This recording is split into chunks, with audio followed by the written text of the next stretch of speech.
최근 거리를 걷다 보면 유난히 임대라고 적힌 종이가 많이 붙어 있는 것을 보신 적 없으신가요? 늘 그 자리에 있던 가게들이 어느 날 갑자기 문을 닫고 간판마저 뜯겨나간 채 횡한 모습을 마주할 때가 참 많습니다. 우리는 지금 익숙했던 풍경들이 송두리째 사라지는 거대한 변화의 시대를 살아가고 있습니다. 한때는 우리 삶의 필수적인 공간이었고 사장님들에겐 부의 상징이었던 업종들이 이제는 시대의 뒤안길로 밀려나고 있습니다. 이건 단순히 경기가 나빠서가 아닙니다. 기술의 발전과 인구 구조의 변화가 만들어낸 구조적인 몰락입니다.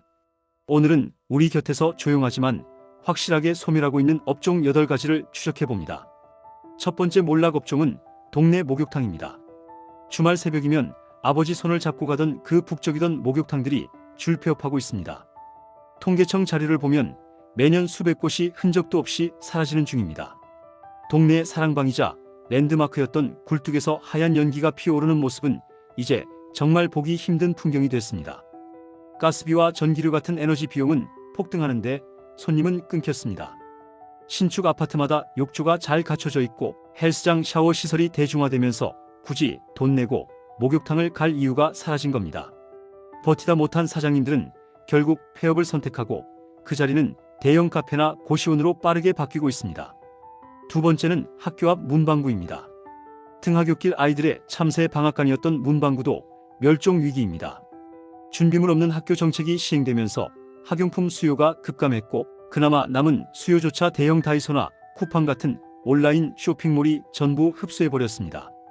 동네 문방구에 설 자리가 완전히 없어진 겁니다. 무엇보다 가장 큰 원인은 아이들 자체가 사라지고 있다는 점입니다.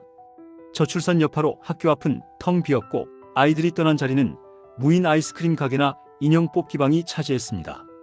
코 묻은 돈으로 불량식품을 사 먹으며 친구들과 웃던 그 시절의 낭만은 이제 역사 속으로 쓸쓸히 사라지고 있습니다. 세 번째는 동네 서점입니다. 이미 오래전부터 진행된 몰락이지만 이제는 생존 자체가 불가능한 수준입니다. 온라인 서점의 당일 배송과 할인 공세, 그리고 전자책의 편리함에 밀려 오프라인 서점은 완전히 경쟁력을 잃었습니다. 종이책 냄새를 맡으며 책을 고르던 즐거움은 이제 옛말이 되었습니다. 대형 서점들조차 책만 팔아서는 임대료를 감당 못해 문구류와 굿즈 판매에 열을 올리는 실정입니다. 하물며 영세한 동네 서점은 오죽할까요? 참고서나 문제집 판매로 간신히 연명하던 곳들마저 학원 교재 시장 변화로 문을 닫고 있습니다. 지식의 창고가 우리 곁에서 사라지는 씁쓸한 현실입니다. 네 번째는 동네 사진관입니다. 가족 사진이나 증명사진을 찍던 사진관들도 위기입니다. 스마트폰 카메라 성능이 전문가 수준으로 올라왔고 포토샵 어플로 누구나 쉽게 사진을 수정할 수 있게 되었습니다. 굳이 비싼 돈을 주고 사진관을 찾아가 어색하게 웃으며 촬영할 필요가 없어진 것이 가장 큽니다. 여기에 결정타를 날린 건 무인 셀프 스튜디오의 유행입니다. 젊은 층은 사진사가 찍어주는 정형화된 사진보다 프라이빗한 공간에서 자유롭게 찍는 네컷 사진을 훨씬 선호합니다. 기술의 발전과 트렌드의 변화가 만나 전통적인 사진관을 박물관 유물처럼 낡은 공간으로 만들어버린 것입니다. 다섯 번째, 비디오 DVD 대여점입니다. 사실 이 업종은 몰락을 넘어 멸종 단계에 접어들었습니다. 넷플릭스, 유튜브 같은 OTT 서비스의 등장은 물리적인 저장 매체를 빌려보는 시대를 완전히 끝장냈습니다. 비디오 테이프를 되감기에서 반납하던 기업, 이제는 정말 추억 속에만 존재합니다. 가끔 길을 걷다 빛바랜 영화마을이나 으뜸과 버금 같은 간판을 마주치면 마치 타임머신을 탄 듯한 기분마저 듭니다. 한때는 최신 영화를 가장 먼저 만나는 핫플레이스였지만 지금은 스마트폰 터치 한 번이면 전 세계 콘텐츠를 볼 수 있는 세상이니 생존할 방법이 전무하다고 볼 수 있습니다. 여섯 번째는 동네 세탁소입니다. 아파트 단지마다 꼭 하나씩 있던 세탁소들도 하나둘 간판을 내립니다. 1인 가구 증가와 맞물려 우후죽순 생겨난 코인 빨래방, 그리고 저렴한 가격을 앞세운 대형 세탁 프랜차이즈의 공격적인 확장이 영세한 동네 세탁소의 입지를 좁히고 있기 때문입니다. 무엇보다 세탁 기술을 가진 기술자들의 고령화가 심각합니다. 힘든 일을 기피하는 현상 때문에 후계자를 찾지 못하고 사장님이 은퇴하면 자연스럽게 폐업으로 이어지는 수순입니다. 장인 정신으로 꼼꼼하게 다림질을 해주시던 그 손길도 이제는 점점 찾아보기 힘든 귀한 서비스가 되어가고 있습니다. 7번째는 PC방입니다. 대한민국 청소년 문화의 상징이자 e스포츠의 산실이었던 PC방도 예전 같지 않습니다. 가정마다 고사양 PC가 보급되었고 무엇보다 모바일 게임 시장이 폭발적으로 성장하면서 굳이 PC방을 찾아가 게임을 즐겨야 할 필요성이 크게 줄어들었기 때문입니다. 살아남기 위해 PC방은 이제 맛집으로 변신하고 있습니다. 게임비보다 음식 판매 수익이 더 중요해진 주객전도의 상황이 된 거죠. 하지만 임대료 상승과 최저임금 인상이라는 이중고까지 겹치면서 과거처럼 골목마다 성업하던 PC방의 전성기는 다시 오기 힘들 것으로 전망됩니다. 마지막 8번째는 구두방입니다.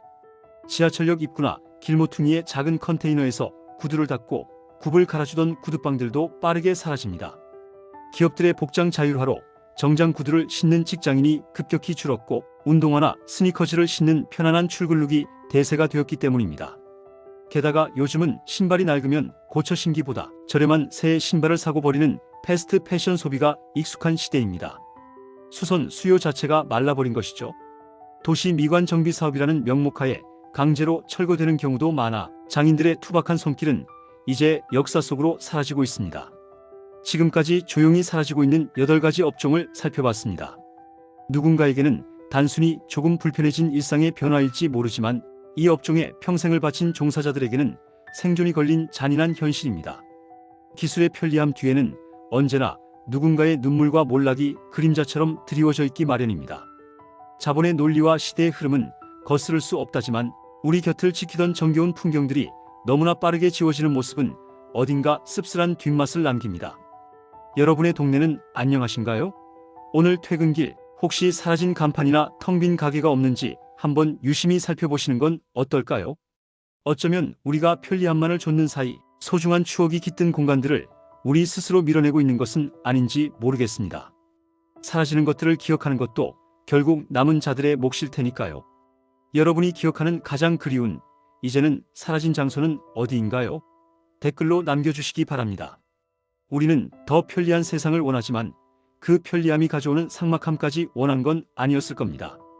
지금 구독 버튼을 눌러 세상의 흐름을 놓치지 마세요. 지금 들리는 이 소리, 낡은 셔터가 내려가는 소리와 임대문의 전단지가 바람에 날리는 소리, 이것은 단순한 소음이 아닙니다. 한 시대가 저물어가고 있음을 알리는 우리 경제의 슬픈 경고음일지도 모릅니다. 귀를 막지 말고 직시해야 할 바로 우리들의 현실 이야기입니다. 오늘 영상은 여기까지입니다. 비록 세상은 빠르게 변하고 많은 것들이 사라지지만 여러분의 소중한 기억만큼은 영원하기를 바랍니다. 시청해주신 모든 분들의 앞날에는 몰락이 아닌 도약이 함께하기를 진심으로 기원합니다. 끝까지 함께 해주셔서 고맙습니다.